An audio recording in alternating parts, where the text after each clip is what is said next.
प्राप्ति के विरोध, यानी जितने भी शुभ अशुभ फल जो प्राप्त करा रहे हैं वे सभी कर्म क्या, जब वो फल के रूप में शुभ अशुभ दूसरे परिणामों को दे देंगे तो फिर वो मुझे थोड़े देंगे। तो ये सभी क्या है, प्राचीन कर्माख्य बंधन। वो प्राचीन कर्म के जितने बंधन है जो मेरे प्राप्ति में विरोधी हैं, मेरे प्राप्ति में बाधा है, सर्वै मोक्ष से, इन सब बंधनों से वह छूट जाता है और उनसे छूटकर वह मुझको ही प्राप्त होगा। मम इमं परमम अति लोकम स्वभाव सुनो, मेरे इस समस्त लोकों से परे जो श्रेष्ठ स्वभाव है उसको अब तो सुन। अब भगवान देखिए क्या कहते हैं।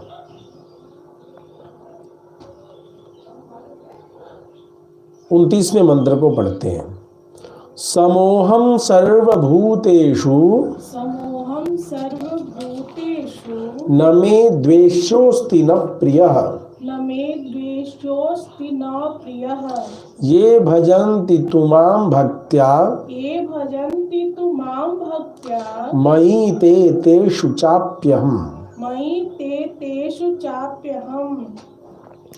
देवतीर्यं मनुष्यस्थावरात्मना स्थितेषु जातितः च आकारतः स्वभावतो ज्ञानतः च अत्यंतोत्कृष्टापकृष्ट रूपेण वर्तमानेषु सर्वेषु भूतेषु समाश्रयणीयत्वेन समः अहम्।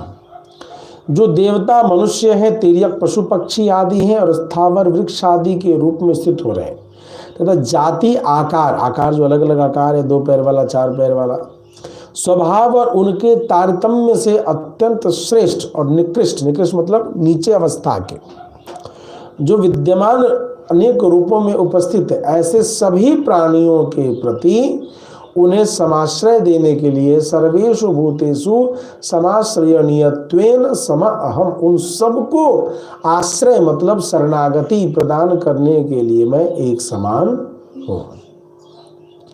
अयम जात्याकार स्वभाव ज्ञानादिभिः निकृष्ट इति समाश्रयणे न मे द्वेषः अस्ति उद्वेजनीयतया न त्याज्य अस्ति।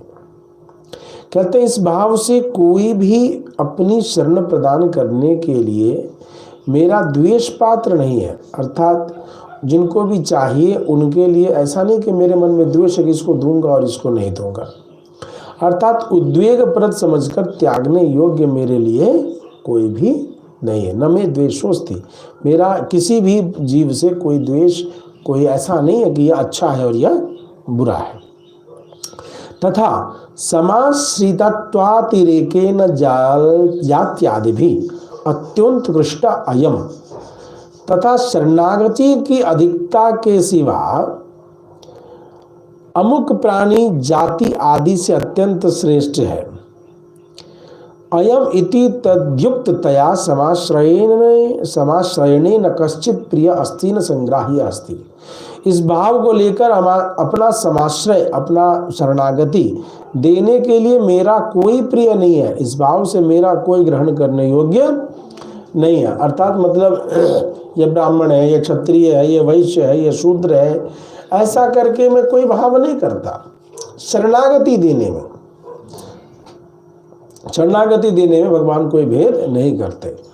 अपितु अत्यर्थमत प्रियत्वेन मद भजनेन विना आत्मधारणा लाभात मद भजनैक प्रयोजना ये मां भजन्ते, बल्कि मुझ में अत्यर्थमत प्रियत्वेन यानी मेरे बिना स्थिति जिसकी न रहे ऐसे प्रेम होने के कारण मेरे भजन के बिना जो जीवन धारण करने में असफल हो जाते हैं और जिनका जीवन का एक ही प्रयोजन है मेरा भजन, इस प्रकार से जो ये मां भजनते, जो मेरा भजन करते हैं, ते जात्यादि भी उत्कृष्टापकृष्टा, वो जाति से ऊंचे हो या नीचे हो, मत समान गुणवद यथा सुखम मयि एव वर्तन्ते, वे मेरे समान गुण संपन्न होकर मुझ में ही बरतते हैं, मुझ में स्थित रहते हैं।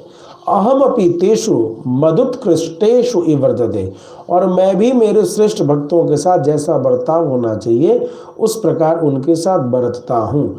अर्थात मेरे मन में ऐसा कोई भाव आता ही नहीं है कि यह जो है धनवान है तो यह धनहीन है, तो यह किस योनि में है, किस जाति किस प्रजाति में, मैं इसको नहीं देखता। मैं पूर्ण रूप से एक समान भाव से सभी के प्रति भाव रखता हूँ, ऐसा भगवान कह रहे हैं।